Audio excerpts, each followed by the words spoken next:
pemirsa Sinfo TV, senang sekali kita bertemu kembali karena kami akan berikan sejumlah informasi peristiwa unik dan menarik dari berbagai mancanegara yang kami rangkum dalam Sinfo Dunia Sepekan.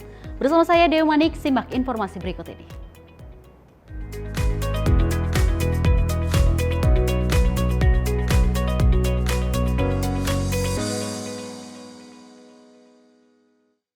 Dan pemirsa, kita awali informasi berikut ini di mana teknologi kecerdasan buatan AI generatif seperti ChatGPT makin populer dan mulai mengubah masa depan pasar tenaga kerja. Sejumlah pihak khawatir AI akan menggerus pekerjaan manusia dan mengakibatkan PHK massal. Namun pihak lainnya ini menilai kerjasama manusia dan AI bisa membawa masa depan yang cerah. Berikut informasinya. Otomatisasi telah berdampak pada pekerja di dunia selama lebih dari 1 abad, dan ini menghancurkan dan juga menciptakan pekerjaan. Para ahli kini melihat ke depan untuk mencoba memprediksi bagaimana kecerdasan buatan generatif atau Gen AI akan mengubah cara manusia bekerja. Menurut Sanjay Patnaik dari Brookings Institution, AI generatif kini masuk ke wilayah yang dulunya bergantung secara penuh pada manusia. The jobs that I had highest risk in the beginning are really entry-level jobs, marketing, research analysts, research assistants, financial analysts, things that can be automated relatively easy that are very repetitive. Tapi menurut sejumlah pakar, ada juga masalah kekurangan tenaga kerja berkualifikasi.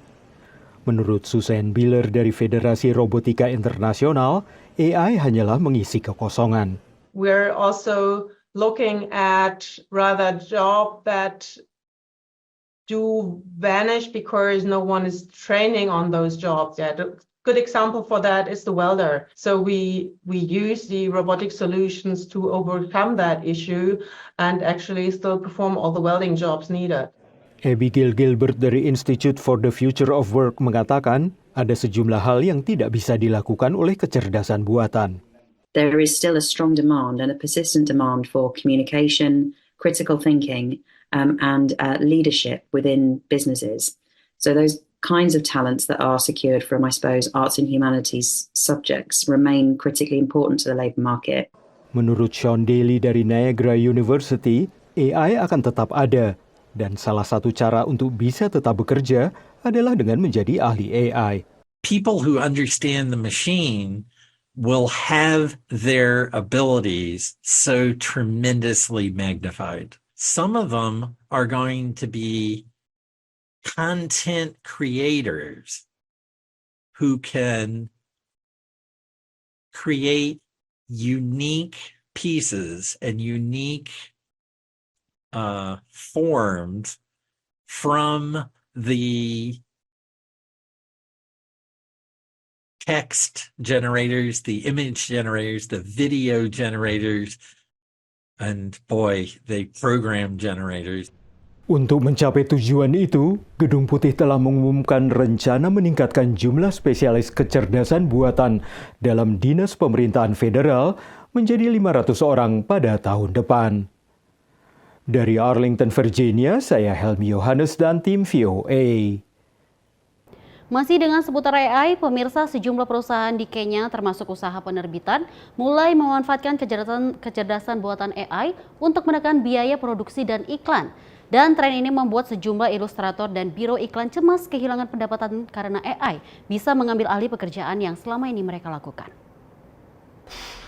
Hadirnya kecerdasan buatan atau AI memicu perusahaan dan bisnis di Kenya dengan cepat memanfaatkan robot yang dikendalikan komputer untuk melakukan berbagai tugas guna menghemat waktu dan biaya.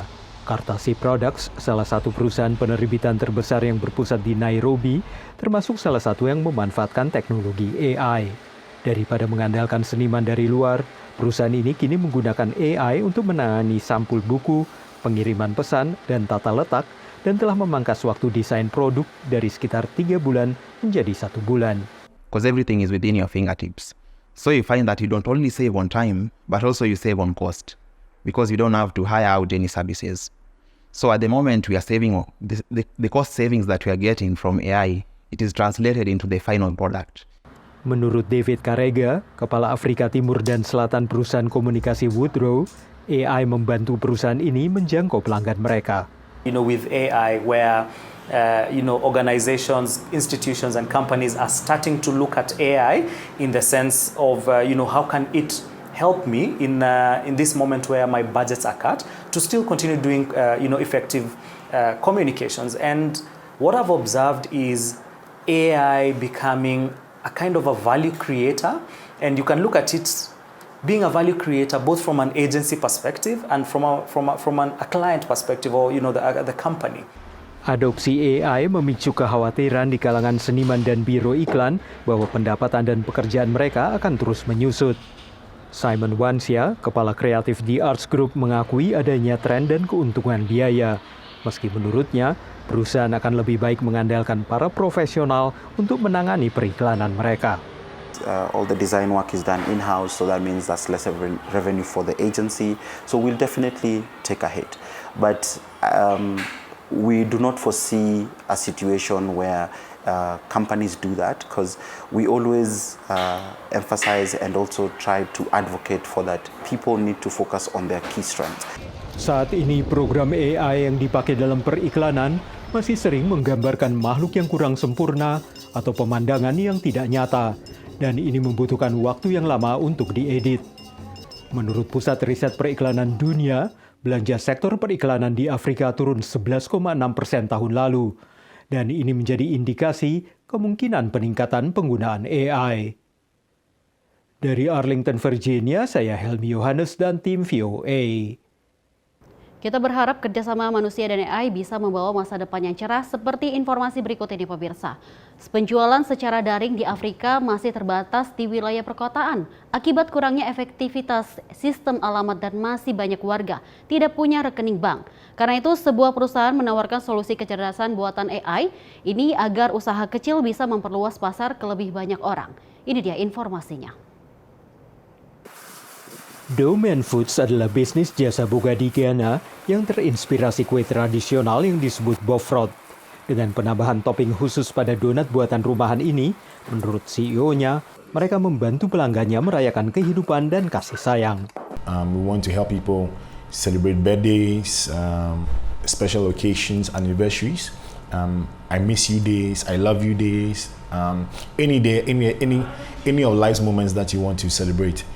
Setelah 8 tahun beroperasi, Domain Foods memiliki lebih dari 100.000 pelanggan di seluruh ibu kota Ghana yang sebagian besar bergantung pada layanan pesan antar untuk memberi kejutan kepada orang yang mereka cintai.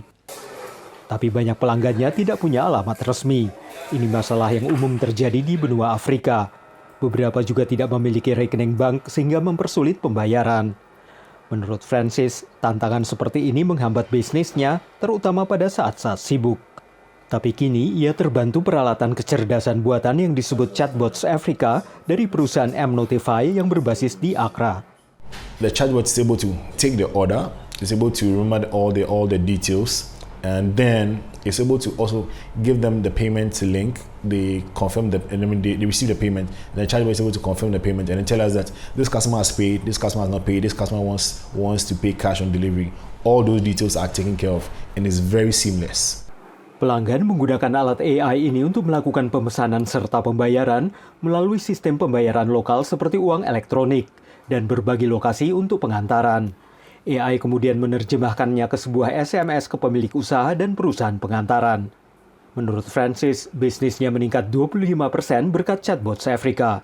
CEO M-Notify Ronald Tago mengatakan alat ini mudah digunakan oleh usaha kecil. We have the web portal where without having any IT skills, just go create an account and you connect that to a phone number which is connected on WhatsApp or to your Instagram page or your Facebook page and upload your products. Then once you are done, is the end.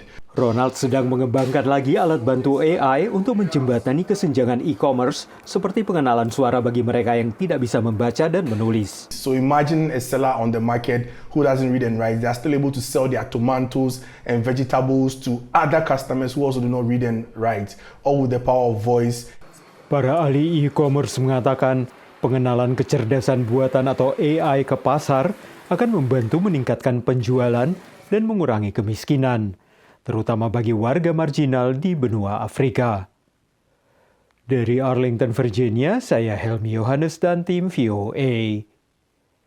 Dan kita lanjut informasi berikut ini pemirsa, limbah elektronik termasuk komputer dan laptop mencapai lebih dari 50 juta ton per tahun dan menjadi masalah global. Sebuah perusahaan komputer di Amerika Serikat ini berupaya mengatasi hal ini dengan merancang ulang laptop memakai komponen yang lebih mudah diganti dan diperbaiki. Berikut informasinya. Slide the keyboard assembly. Trevor Morrison sedang membongkar laptop ini. Now we can remove both speakers. Biasanya perlu waktu lebih dari 1 jam untuk membongkar sebuah laptop, tapi kini hanya perlu beberapa menit. Trevor adalah insinyur di kantor pusat Dell Technologies di Round Rock, Texas, dan laptop ini adalah prototipe yang disebut konsep Luna. Ini adalah upaya mengatasi masalah global limbah elektronik yang mencapai 53 juta metrik ton pada tahun 2019 saja.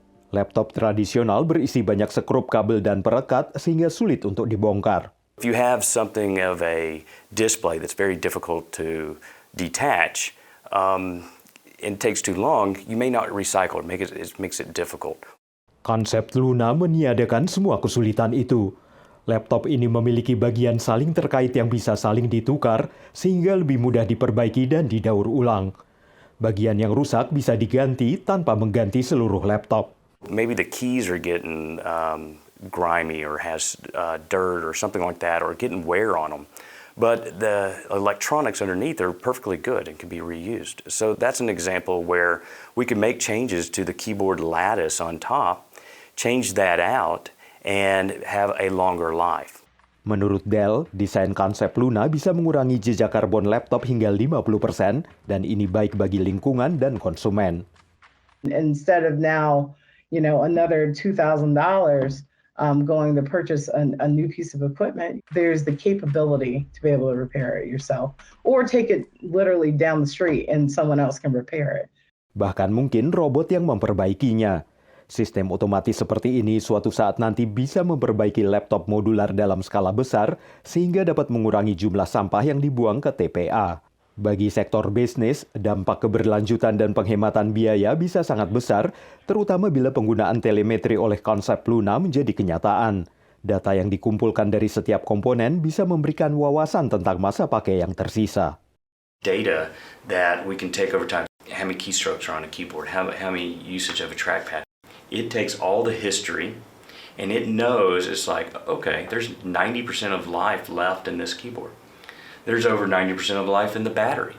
Bisnis yang memutuskan mengganti laptop mereka pun bisa mencegah laptop bekas masuk ke aliran limbah. The older ones that need some reconfiguration can come out, they can be reconfigured, and they can be shipped out to yet another organization. Organisasi seperti sekolah dan universitas masih bisa mendapatkan banyak manfaat dari laptop bekas yang sudah diperbarui. Dan ini akan menjadi model sirkuler untuk mengurangi limbah elektronik sekaligus memangkas biaya bagi konsumen. Dari Arlington, Virginia, saya Helmi Yohanes dan tim VOA. Terima kasih Anda masih menyaksikan Simpo Dunia Sepekan pemirsa. Kita lanjut informasi berikut ini. Warga Oregon usia 21 tahun ke atas kini bisa mengakses zat psikedelik alami berupa jamur ajaib. Dengan bantuan fasilitator, model pemakaian zat yang bisa redakan depresi ini sedang dipertimbangkan di banyak negara bagian Amerika Serikat lainnya. Ini guna mengatasi gangguan kesehatan mental warga setempat. Seperti apa berikut informasinya. Pengalaman traumatis selama 2 kali penugasan dalam perang Afghanistan membuat warga Portland, negara bagian Oregon ini mengalami depresi parah dan kadang ia bahkan tak bisa keluar rumah. Beragam obat antidepresi tak banyak membantu hingga ia mencoba sendiri jamur psikedelik alias jamur ajaib. There was really some huge mental health benefits to using it therapeutically and explored that for a couple of years and really found some pretty significant changes in my life. Kind of worked through my depression that way. Definitely helped me work through my social anxiety and kind of brought me back to a place of feeling like centered in myself. Saat pertama mencobanya, jamur ajaib dan psikedelik sejenis masih dilarang di Oregon. Tapi sejak 2021, sebagai tindak lanjut referendum negara bagian tersebut, zat seperti ini legal dan kini digunakan dengan bantuan para fasilitator. Tori adalah salah satu penanam jamur berlisensi di Oregon. Well, my goal is to have everything not just decriminalized but legalized. And criminalizing nature to me is wrong. Setelah beberapa dekade dianggap sekedar zat untuk hilang kesadaran, zat aktif dalam sebagian jamur bernama psilocybin kini telah diteliti dan hasilnya zat ini menjanjikan untuk perawatan depresi, ketagihan, dan stres pasca trauma karena memperkuat koneksi syaraf otak. We have to shift the way we think about mental illness. We have to shift the way we think about this default in Western conventional psychiatry that says there is not a cure for this. The best you can do is be in remission. Perkembangan di Oregon mendapat perhatian nasional, mengingat di tingkat federal, marijuana saja alias ganja tetap ilegal, meski telah dilegalisasi di 20-an negara bagian dan daerah khusus ibu kota AS. At the federal level, right, we've never seen any drug or compound be approved by the FDA that had a therapy component attached to it. In terms of what's happening in Oregon, it's a model that's completely outside of the FDA system, and so it's establishing this supported services model where folks are able to access the mushroom that contains psilocybin to be able to go through journeys. They don't have to have a medical diagnosis. Warga Colorado akhirnya mengikuti jejak warga Oregon dan mensahkan dilegalisasinya penggunaan psikedelik alami. Ini dilakukan pada akhir 2022 dengan disahkannya referendum lokal untuk proposal 122. Sejumlah negara bagian lain juga sedang mempertimbangkan legalisasi ini, terutama negara bagian yang telah lebih dulu melegalisasi penggunaan ganja, diantaranya New York dan juga California. Dari Washington DC, saya Nova Purwadi dan tim VOA. Kita beralih ke informasi lainnya pemirsa, pulpen mungkin semakin langka karena tergerus inovasi teknologi dan diganti dengan bolpen, mesin ketik, dan komputer dan kini ponsel pintar. Namun seorang anak muda di Amerika Serikat ingin membangkitkan kembali pemakaian pulpen dengan mendirikan pabrik pembuatan pulpen. Seperti apa berikut informasinya. Di sebuah gudang di Philadelphia ini, Ian Sean membuat sesuatu yang tidak dilakukan banyak warga Amerika lain, yakni memproduksi pulpen dengan ujung pena yang ia buat sendiri dari titanium. The way we're doing it is really what makes us separate from the other brands and other companies that have done this in the past, which is utilizing equipment in this workshop that's traditionally designed for aerospace or medical manufacturing and repurposing it to create an innovative, unique experience that is just different. Usaha ini bukan hanya berbeda untuk abad ke-21, tapi juga berlawanan dengan intuisi karena ada investasi berisiko bagi peralatan mahal untuk membuat produk bagi pasar khusus. A fountain pen's impractical. It can be messy. It's not as good as a ballpoint pen. It's expensive. So it's really in line with the culture of the pen user that it's irrational and strange. Analis investasi Tony Blair memamerkan koleksinya di Pen and Pencil Club Philadelphia. Klub berusia 130 tahun yang dibentuk para jurnalis yang dulu memakai pulpen untuk tugas jurnalistik. Tony mengatakan alat tulis kuno ini dapat bertahan sebagai pengobat era digital. Anytime you introduce input-output, like you do with a computer, now there's also, there's these other distractions, and if I get a pop-up and lose my thread, or if I type up something, am I going to remember it to the same way that I think writing something by hand helps you remember it? Bagi sebagian generasi muda yang tidak pernah belajar menulis Latin, pulpen mungkin terasa asing atau aneh, seperti telepon dengan tombol putar atau kamera yang memakai film. Now we have a really cool collection that I would say is great for novice users in particular. Les Sieber adalah pemilik Omoizaka, toko alat tulis bertema Jepang di Philadelphia yang menjual pulpen, kertas tulis, dan tinta. Some people really understand what the different nibs are about and the difference between a machine-aligned or a hand-aligned nib.